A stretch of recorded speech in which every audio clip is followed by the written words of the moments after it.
সুপ্রিয় শিক্ষার্থীবৃন্দ, তোমরা সবাই কেমন আছো? আশা করি ভালো আছো। আমিও তোমাদের দোয়ায় ভালো আছি। আজকে দশম শ্রেণীর গণিত বিষয়ের গত ক্লাসে ধারাবাহিকতায় অর্থাৎ অনুশীলনী 13.1 থেকে আজকে আমি একটি সৃজনশীল করাবো তোমাদেরকে। তোমরা বই খাতা কলম নিয়ে রেডি হয়ে যাও। দেখো, আমি এখানে সৃজনশীল প্রশ্নটা উপস্থাপন করে রাখছি। দেখো কি বলছে, দেখো 1 নম্বর বলছে সমান্তর ধারার প্রথম 12 পদের সমষ্টি হচ্ছে 144 এবং প্রথম 20 পদের সমষ্টি হচ্ছে 560। 2 নম্বর বলছে 2 + 4 + 6 + 8 একটি ধারা দিচ্ছে। কয় বলছে যে 1 নংকে দুটি সমীকরণের মাধ্যমে প্রকাশ করো। তারপর বলছে এক ধারাটির ষষ্ঠ পদটি নির্ণয় করতে। আবার 2 নংয়ের প্রথম n সংখ্যক পদের সমষ্টি 2550 হলে n এর মান নির্ণয় করতে বলছে। এটা হচ্ছে আমাদের এই দুইটা পয়েন্ট হচ্ছে উদ্দীপক, আর ক খ গ এখান থেকে আমরা এই প্রশ্নগুলোর সমাধান করব। তোমরা আগে সৃজনশীল প্রশ্নটা উঠে নাও, তারপর আমি সমাধান করতেছি।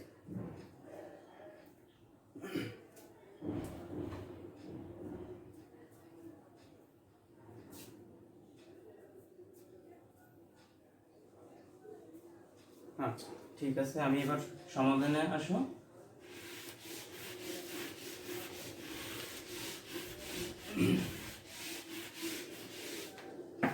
ক নম্বর,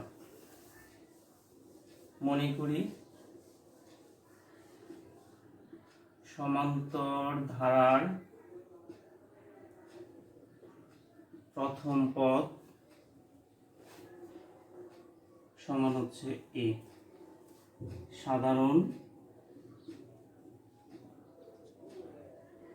অন্তর সমান হচ্ছে ডি। এখানে আমাকে 12টা পদের প্রথম 12 পদের সমষ্টি দিচ্ছে 144, তারপর প্রথম 20 পদের সমষ্টি দিচ্ছে 560। এই দুইটা সমীকরণ বের করব। আসো, আমরা জানি n সংখ্যক পদের সমষ্টি সূত্র হচ্ছে Sn ইকুয়াল হচ্ছে n/2 × 2a + n - 1 × d। তাহলে এখানে প্রথম 12টা পদের সমষ্টি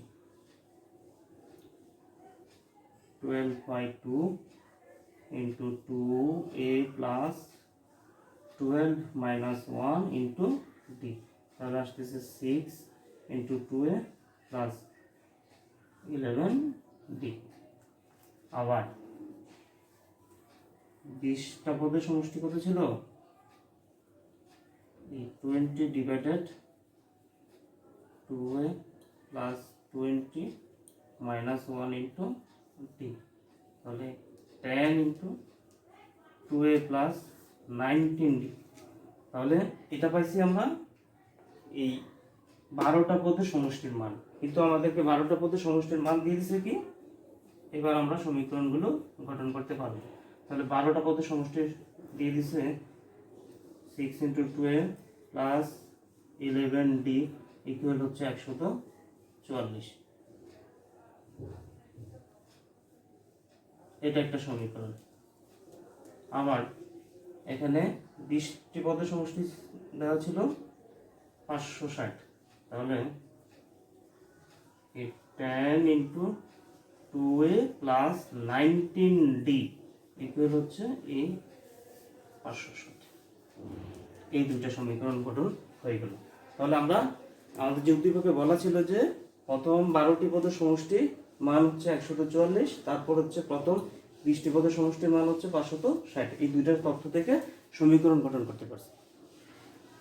এরপরে আমরা এই 1 নম্বর ধারাটি থেকে ষষ্ঠ পদটি নির্ণয় করব। তোমরা এটাকে উঠে নাও।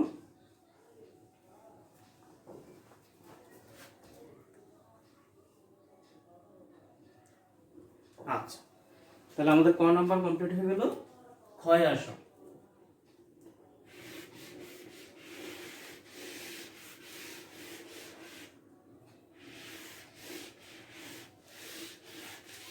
ক্ষয় বলছে যে 1 নং এর ষষ্ঠ পদটি বের করতে, অর্থাৎ নির্ণয় করতে, তাহলে ক থেকে আমরা এই দুইটা সমীকরণকে আনবো।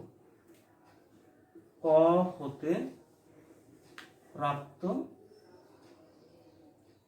6 into 2a plus 11d equal হচ্ছে 144 বা 2a প্লাস 11d ইকুয়াল হচ্ছে 144 ডিভাইডেড হচ্ছে 6। দেখো 2a প্লাস 11d ইকুয়াল হচ্ছে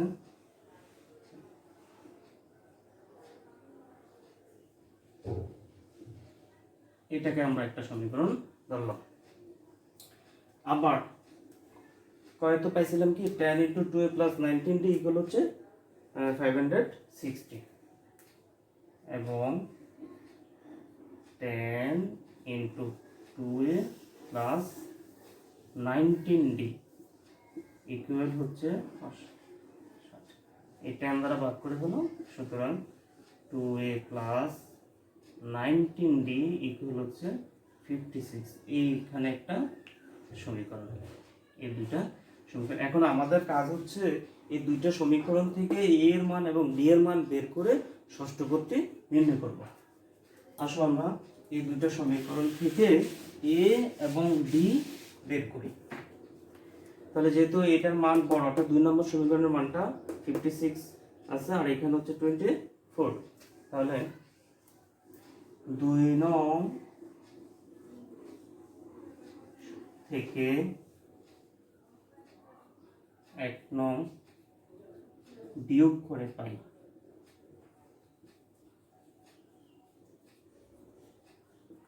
তাহলে 2a প্লাস 19d ইকুয়াল হচ্ছে 56, আবার 2a প্লাস 11d ইকুয়াল হচ্ছে 24।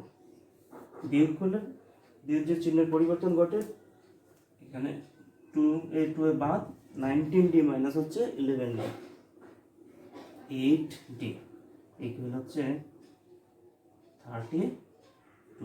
সুতরাং d ইকুয়াল হচ্ছে 4। তাহলে d এর মান পেলাম। এখন এই d এর মানটি যে কোনো একটা সমীকরণে বসিয়ে দিলে a এর মান পাবো। আচ্ছা, d এর মান 1 নং সমীকরণে বসিয়ে পাই। আচ্ছা, এতটুকু পর্যন্ত আমি লিখলাম। সুপ্রিয় শিক্ষার্থীবৃন্দ, তোমরা নিশ্চয়ই বুঝতে পারতেছো ক থেকে আমরা দুইটা সমীকরণকে এনে এটা 6 কে ভাগ করে নিয়েছি, 10 দ্বারা 560 কে ভাগ করে দুইটা সমীকরণকে একটু সহজভাবে উপস্থাপন করলাম। তারপর 2 নং থেকে 1 নংকে বিয়োগ করে d এর মান পেলাম। এখন d এর মানটি 1 নং সমীকরণে বসিয়ে দিলে a এর মান পাবো। আসো,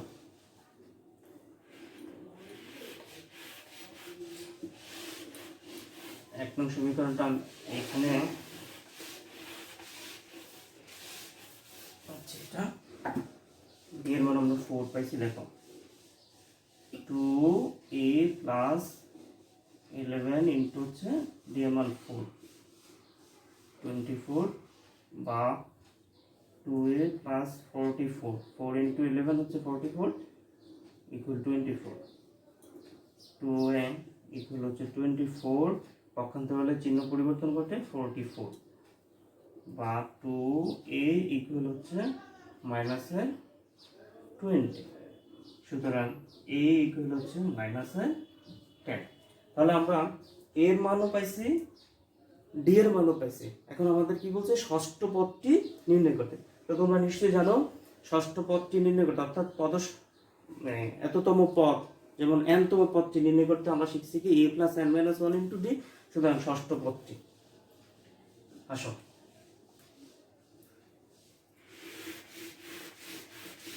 ধারাটির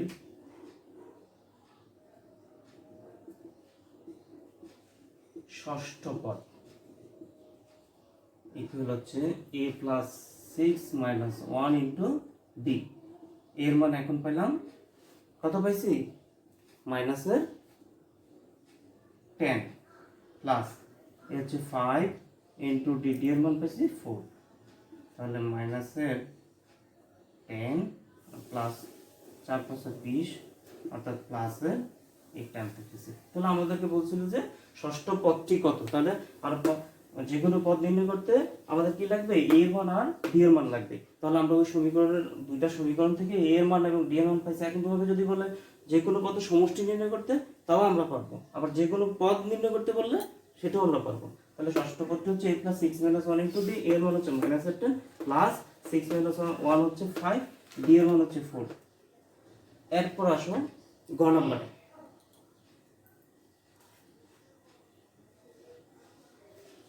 গ নাম্বার প্রশ্নটা হচ্ছে 2 নং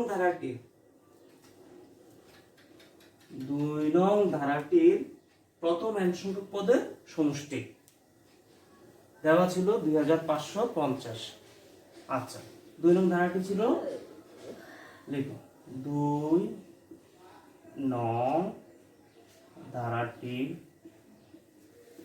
প্রথম পদ a সমান হচ্ছে 2, সাধারণ অন্তর b সমান হচ্ছে 4 মাইনাস 2 সমান হচ্ছে 2,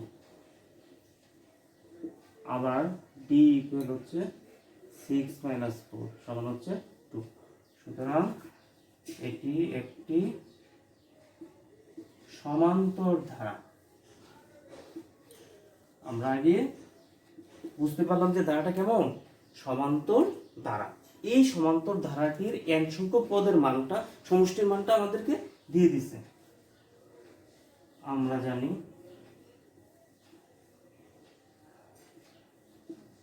n সংখ্যক পদের সমষ্টি হচ্ছে এই s n ইকুয়াল হচ্ছে n/2 into 2a plus n minus 1 into D. তাহলে তোমরা নিশ্চয়ই বুঝতে পারতেছো ওই n সংখ্যক পদের সমষ্টির সূত্রটা হচ্ছে অর্থাৎ এই জায়গাটা সমান হচ্ছে আমাদেরকে যে সমষ্টির মান দিয়েছিল কত, 2550। প্রশ্ন মতে n/2 into 2a plus n minus 1 into D equal হচ্ছে যে সমষ্টির মানটা, আচ্ছা 2550। দেখো একটা বিষয় খেয়াল করো, a এর মান আমাদের হাতে আছে 2, আবার d এর মানও 2। এই দুইটা মান বসিয়ে দিলে বাকি থাকবে কে, n। আমরা এই ইকুয়েশনটা থেকে কি বের করব, n এর মানটি বের করব। আসলে আমরা মান বসাই দিই, বা n/2 2, এর মান হচ্ছে 2 প্লাস n এর মান নেই, d এর মানও 2,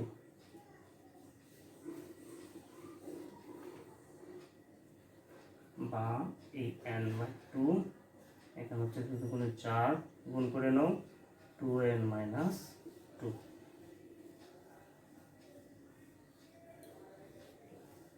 বা n/2 এখানে হচ্ছে 2n plus 4 minus 2 plus 2 equal হচ্ছে। এখন আমরা এখান থেকে 2 কমন নিয়ে এই নিচের 2 কে বাদ দিয়ে দিই। দেখো n/2 ইন্টু 2 কমন নিলে n প্লাস 1 ইকুয়াল হচ্ছে এই অংশটা। তাহলে এই n কাটা, সরি 2 কাটা, তাহলে থাকবে আমাদের n দ্বারা একেবারে গুণ করে ফেলে n স্কয়ার প্লাস n ওকে n, এটা পক্ষান্তর করে নিয়ে আসি, এইটা থাকতেছে। এখন আমাদের কাজ হচ্ছে এই n square plus n minus 2550, এই 2550 কে ভেঙে এখানে আমরা কয়টা n রাখবো, একটা n রাখবো, অর্থাৎ মিডল টার্ম। আমরা বীজগণিতে যেগুলো করছি, এবার আসো মিডল টার্মটা করি।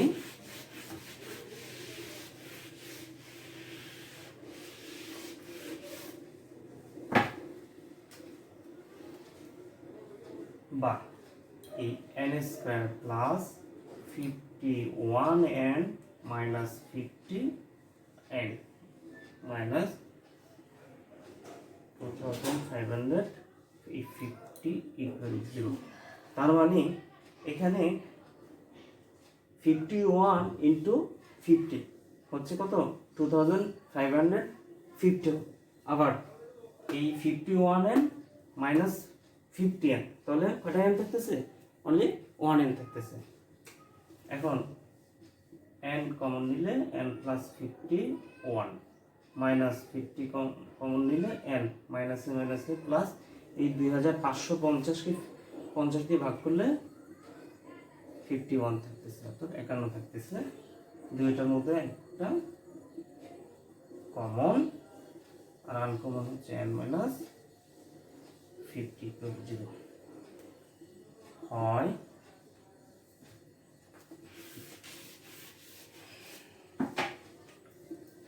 হয় n প্লাস 51 ইকুয়াল হচ্ছে 0। সুতরাং n ইকুয়াল টু মাইনাসের 51, যা কি নয় গ্রহণযোগ্য নয়। কারণ হচ্ছে পদ সংখ্যা n এর মান ঋণাত্মক হতে পারে না। আবার তাহলে বাকি থাকতেছে n মাইনাস 50 ইকুয়াল হচ্ছে 0। সুতরাং n ইকুয়াল টু 50। আমাদের সেই প্রশ্নের উত্তরে আসতে পারছি যে তারা তো আমাদেরকে প্রশ্ন করছিল যে কি n এর মানটি কত, অর্থাৎ n এর মান নির্ণয় করতে বলছে। তাহলে নির্ণয়ের মান এই n ইকুয়াল 50।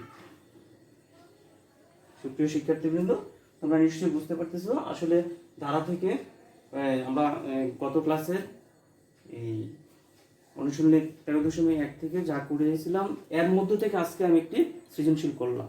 আমরা পরবর্তী ক্লাসে অনুশীলনী 13.2 থেকে অঙ্ক করাবো। আজ এই পর্যন্ত। তোমরা ভালো থাকো, বাসায় নিয়মিত পড়াশোনা করো।